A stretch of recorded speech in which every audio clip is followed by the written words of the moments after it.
La plupart des personnes en ont une au poignet, mais au fait, comment fonctionne une montre? Comment des centaines de petites pièces peuvent mesurer les secondes?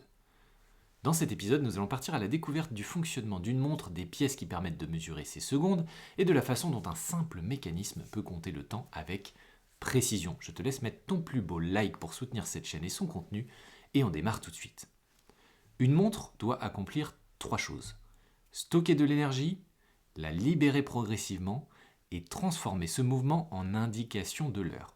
Dans une montre mécanique, l'énergie est stockée dans un ressort. Quand on remonte la montre, ce ressort se tend. Il cherche ensuite à se détendre, ce qui libère de l'énergie. Mais si on laissait ce ressort se détendre librement, la montre se viderait en quelques secondes. C'est là qu'intervient un système essentiel, l'échappement. L'échappement libère l'énergie petit à petit par impulsion régulière. Ce système fonctionne avec une pièce très importante, le balancier. Le balancier oscille en permanence, un peu comme un pendule miniature. Chaque oscillation correspond à une petite unité de temps. Ce mouvement régulier permet de contrôler la vitesse à laquelle l'énergie est libérée. Ensuite, un ensemble d'engrenages transforme ces impulsions en rotation des aiguilles. La trotteuse indique les secondes, la grande aiguille les minutes et la petite aiguille les heures. Dans les montres à quartz, le principe est différent. Une pile alimente un petit cristal de quartz.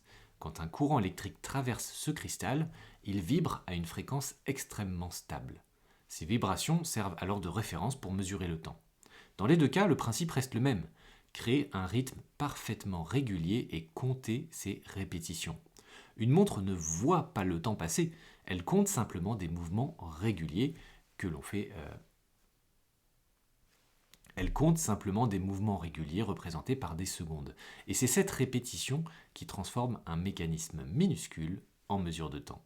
Si cette découverte t'a plu, n'hésite pas à me soutenir en likant ou en t'abonnant à cette chaîne. Merci d'avance et je te dis à demain pour de nouvelles aventures.